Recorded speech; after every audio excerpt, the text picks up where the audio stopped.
अस्सलाम वालेकुम स्टूडेंट्स, कैसे हैं आप सब लोग। उम्मीद करता हूँ सारे के सारे लोग खैरियत से होंगे और अपनी ज़िंदगी में मस्त कर रहे होंगे। स्टूडेंट, जैसा कि मैं मालूम है हमने एक लेक्चर सीरीज स्टार्ट कर रखी है। सर वो है PPSC physics, FPS physics, Pakistan atomic energy के ट्रेसेस और प्यास फेलोशिप की तैयारी के लिए। आज हम देखेंगे थर्मोडायनेमिक्स को, लेकिन उससे पहले मेरी छोटी सी रिक्वेस्ट है, काइंडली मेरे चैनल को सब्सक्राइब कर दें। थर्मोडायनेमिक्स फिजिक्स की वो शाख है जिनमें हम लोग हीट को वर्क में कन्वर्ट करते हैं, या फिर यूं भी कह सकते हैं थर्मल एनर्जी को मैकेनिकल एनर्जी में कन्वर्ट करते हैं। अच्छा, इस थर्मोडायनेमिक्स के लिए हमें चाहिए होता है गैसेस, इसीलिए हम गैसेस पढ़ेंगे। थर्मोडायनेमिक्स के लिए जो वर्किंग सब्सटेंस होते हैं वो गैसेस होती हैं। अच्छा, गैसेस को स्टडी करने के लिए हम लोग सहारा लेते हैं काइनेटिक मॉलिक्यूलर थ्योरी का। काइनेटिक मॉलिक्यूलर थ्योरी के बहुत सारे पॉइंट्स हैं जिन्हें आप लोग एफएससी में आसानी के साथ देख सकते हैं, लेकिन इस थ्योरी में जो इम्पोर्टेंट पॉइंट है, जो पीपीएससी की नज़र में इम्पोर्टेंट है, हम वो देख लेते हैं। वो ये है कि आइडियल मॉलिक्यूल जो होते हैं have no force of attraction और रिपल्शन बिटवीन देम, यानी कि आइडियल मॉलिक्यूल्स के दरमियान ना तो फोर्स ऑफ अट्रैक्शन होती है और ना ही फोर्स ऑफ रिपल्शन होती है। करते क्या है, करते they only exerts pressure on the walls of container. ये मॉलिक्यूल्स सिर्फ और सिर्फ प्रेशर डालते हैं on the walls of container. अब उसने बताया है इनके दरमियान कोई फोर्स नहीं थी, यानी कि फोर्स हुई इनके दरमियान ज़ीरो। जब फोर्स ज़ीरो है इसका मतलब है पोटेंशियल एनर्जी भी ज़ीरो है। Potential energy of ideal molecules zero, ये चीज़ बड़ी इंपॉर्टेंट है पीपीएससी की नज़र में, क्योंकि पोटेंशियल एनर्जी होती है वर्क के बराबर और वर्क होता है एफ डी के बराबर। जब F ज़ीरो तो पोटेंशियल एनर्जी भी ज़ीरो हो गई। इसके बाद लोग बातें करते हैं प्रेशर ऑफ गैसेस के बारे में। प्रेशर का फार्मूला हमारे पास होता है P is equal to F divided by, यानी कि फोर्स पर यूनिट एरिया, और फोर्स बराबर होती है F is equal to rate of change of linear momentum के बराबर हुई। तो इस बिना पर बनेगा del P change in momentum divided by delta T into area, यानी कि प्रेशर की डेफिनेशन हुई momentum transfers to the walls of container per second per unit area. तो मैं लिख देता हूँ, प्रेशर जो होता है, pressure is actually is momentum walls of container per second per unit area के बराबर होता है। प्रेशर का फार्मूला हमारे पास होता है P is equal to 1/3 rho into mean square velocity. अच्छा, ये प्रेशर एफएससी में मौजूद है, यानी कि ये वाला फार्मूला एफएससी में मौजूद है। जिन लोगों को शक है वो जाके देख सकता है। प्रेशर का एक और फार्मूला भी होता है, वो होता है P is equal to 2N divided by 3V into average of kinetic energy. ये वाला प्रेशर का फार्मूला काफ़ी ज़्यादा इम्पोर्टेंट है, इसीलिए मैं इसको 2 स्टार देता हूँ। और इस फार्मूले में काफ़ी सारे एमसीक्यूज छुपे हुए हैं, जैसा कि प्रेशर जो है वो डायरेक्टली प्रोपोर्शनल है नंबर ऑफ मॉलिक्यूल्स के। एन क्या है, number of molecules, V volume of the container, mass of the molecule, और V square mean square velocity कहलाते हैं यहाँ पर। अब प्रेशर हुआ directly proportional to number of molecules, यानी कि जितना नंबर ऑफ मॉलिक्यूल्स ज़्यादा होंगे उतना ही ज़्यादा प्रेशर हुआ।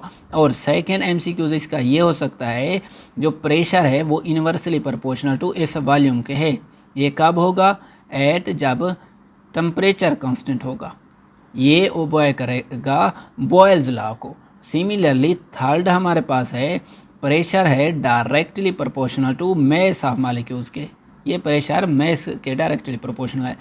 फोर्थ है हमारे पास, ये जो प्रेशर है ये डायरेक्टली प्रोपोर्शनल है मीन स्क्वायर वेलोसिटी के। सिमिलरली फिफ्थ एमसीक्यूज ये भी हो सकता है, ये जो प्रेशर है डायरेक्टली प्रोपोर्शनल है एवरेज काइनेटिक एनर्जी के। नेक्स्ट हमारे पास है रूट मीन स्क्वायर वेलोसिटी, क्योंकि रूट मीन स्क्वायर वेलोसिटी के खिलाफ लोग बड़ी बड़ी बातें करते हैं, इसीलिए मैं चाहता हूँ आज इसे हम लोग देख लें। रूट मीन स्क्वायर वेलोसिटी को कुछ ऐसे जाहिर किया जाता है RMS से। फर्ज कर ले हमारे पास एक कंटेनर है जो गैस से भरा हुआ है, इसमें हम एक मॉलिक्यूल्स की मोशन को देख लेते हैं।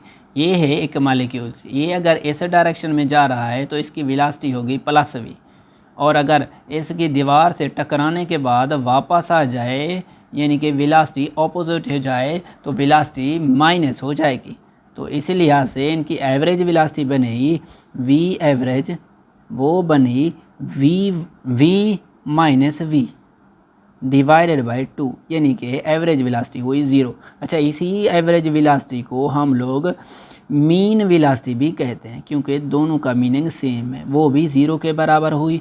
अच्छा, इसी वेलोसिटी का अगर स्क्वायर ले लें तो बनेगा मीन स्क्वायर वेलोसिटी, और वो 0 के बराबर नहीं होती। सिमिलरली अगर मीन स्क्वायर वेलोसिटी का अंडर रूट ले लें तो बनेगी रूट मीन स्क्वायर वेलोसिटी, और वो भी 0 के बराबर नहीं होती। ये चीज़ तो हमने एफएससी में देख रखी है, और ये चीज़ काफ़ी ज़्यादा इम्पोर्टेंट है एफएससी के लिहाज, एमसीक्यूज़ के लिहाज से। नेक्स्ट हमारे पास एक एमसीक्यूज़ है। 3 मालिक्यूल्स हैं जो मूव कर रहे हैं विद 1 मीटर फी सेकेंड, 2 मीटर फी सेकेंड और 3 मीटर फी सेकेंड की वेलोसिटी से रिस्पेक्टिवली। बताएं उनकी रूट मीन स्क्वायर वेलोसिटी क्या बनेगी। रूट मीन स्क्वायर वेलोसिटी का फार्मूला होता है हमारे पास, 3 मालिक्यूल्स हैं तो बनेगा v1 square plus v2 square plus v3 square बनेगा, डिवाइडेड बाई 3, क्योंकि 3 मालिक्यूल्स हैं, होल का अंडर रूट। तो इससे हम लोग इजीली सॉल्व कर सकते हैं। v1 है 1 का स्क्वायर, v2 है क्या है 2 का स्क्वायर, सिमिलरली v3 है 3 का स्क्वायर डिवाइडेड बाई 3, होल का बनेगा अंडर रूट। अच्छा, इसको जब सॉल्व करते हैं 1 4 9 बनेगा 14 डिवाइडेड बाई 3, होल का अंडर रूट मीटर फी सेकेंड। ये हमारा आंसर हो गया। अब देखें, प्रेशर का फार्मूला था P = 1/3 रो वी स्क्वायर। अच्छा, ये 3 उधर जाके मल्टीप्लाई होगा, रो नीचे आके डिवाइड होगा तो बनेगा हमारे पास v square average mean square velocity is equal to 3p divided by rho. अच्छा, इसका अंडर रूट ले लें तो बनेगा VRMS यानी कि root mean square velocity is equal to 3p divided by rho whole का अंडर रूट। अच्छा, ये जो रो है ये डेंसिटी ऑफ द मॉलिक्यूल है, याद रखें। अच्छा, ये इक्वेशन काफ़ी ज़्यादा इम्पोर्टेंट है और इससे कई सारे एमसीक्यूज़ आते हैं, जैसा कि हमारे पास एमसीक्यूज़ है इफ़ प्रेशर इज डबल तो बताएं रूट मीन स्क्वायर वेलोसिटी क्या बनेगी। रूट मीन स्क्वायर वेलोसिटी का फार्मूला अभी भी पढ़ा है, होता है 3p divided by rho under root, यानी कि रूट मीन स्क्वायर वेलोसिटी जो है वो डायरेक्टली प्रोपोर्शनल है स्क्वायर रूट ऑफ प्रेशर। अब प्रेशर जो है, नया प्रेशर वो इनिशियल का डबल हो गया, यानी कि प्रेशर डबल हो गया, तो रूट मीन स्क्वायर जो वेलोसिटी है न्यू वो बनेगी 2p, क्योंकि प्रेशर, ये जो प्रेशर है P डैश, अब की बार नया प्रेशर है वो कितने के बराबर है 2p के बराबर है, प्रेशर हो गया डबल, इक्वेशन में बता रखा है।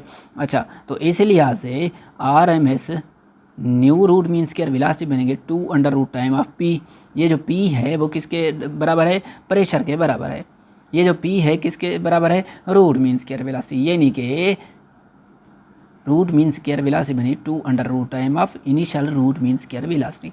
अब कह सकते हैं 2 अंडर रूट की वैल्यू भी लगा दें तो बनेगा 1.41 VRMS।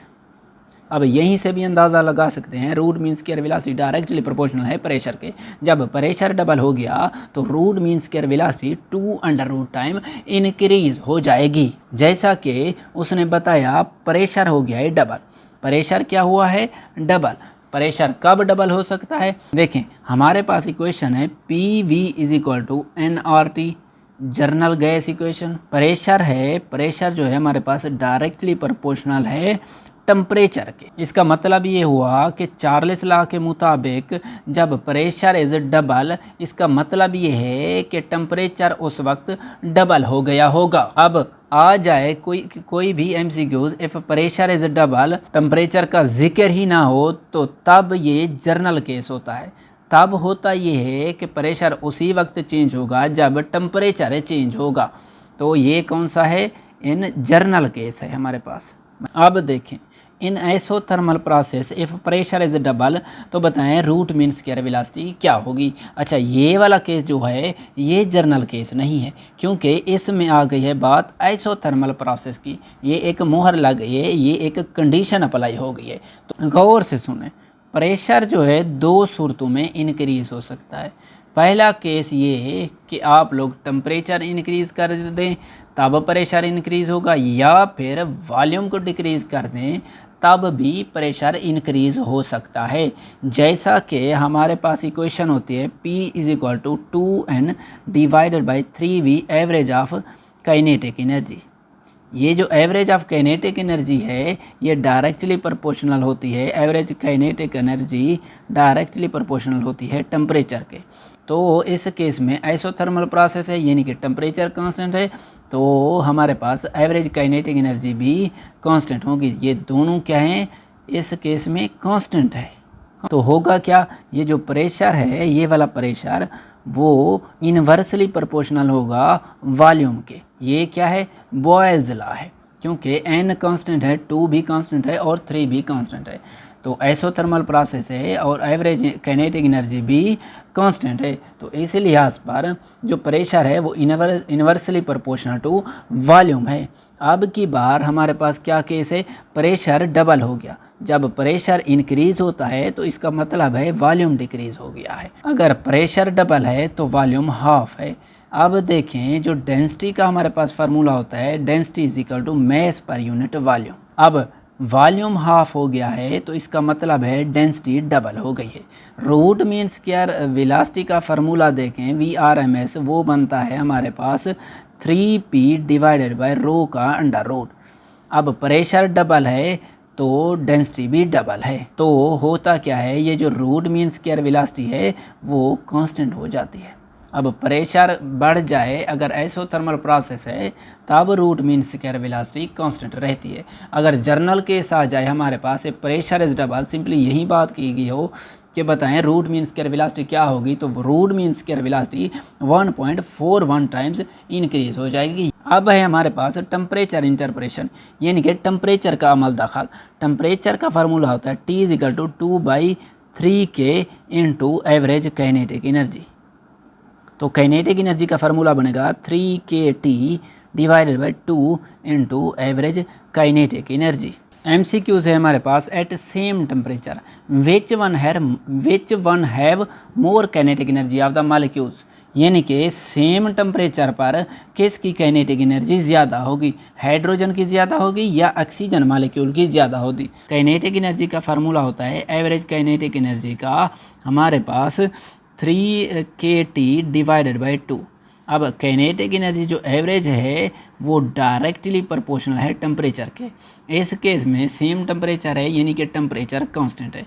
अगर टेम्परेचर हमारे पास कांस्टेंट है तो इसका मतलब ये हुआ कि काइनेटिक एनर्जी भी कांस्टेंट है। सो हम कह सकते हैं काइनेटिक एनर्जी दोनों मॉलिक्यूल्स की कांस्टेंट है, यानी कि दोनों मॉलिक्यूल की काइनेटिक एनर्जी सेम है।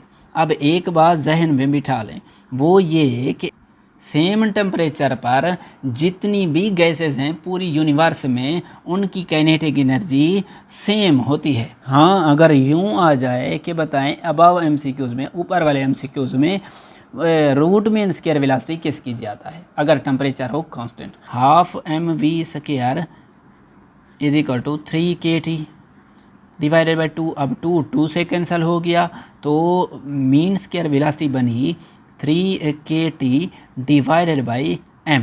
अब अंडर रूट ले लें दोनों तरफ से तो बनेगा root mean square velocity 3KT divided by m हो गया। अब टेम्परेचर है हमारे पास कांस्टेंट, तो रूट मीन स्क्वायर जो वेलोसिटी हमारे पास होती है वो इन्वर्सली प्रोपोर्शनल होती है अंडर रूट ऑफ मास के। जिस मॉलिक्यूल का मास कम है उसकी रूट मीन स्क्वायर वेलोसिटी ज़्यादा होगी। अब देखा जाए हाइड्रोजन और ऑक्सीजन में से हाइड्रोजन मॉलिक्यूल का मास कम होता है, इसीलिए उसकी रूट मीन स्क्वायर वेलोसिटी ज़्यादा होगी ऑक्सीजन से। तो हम कह सकते हैं जो root mean square velocity of hydrogen molecule है वो ज़्यादा है root mean square velocity of oxygen molecule. लेकिन काइनेटिक एनर्जी जो होती है वो हाफ mv स्क्वायर के वो दोनों की सेम होती है। क्योंकि अगर मैस हाइड्रोजन मॉलिक्यूल का कम है तो उसकी स्पीड ज़्यादा है, तो इसीलिए दोनों की काइनेटिक एनर्जी सेम होती है।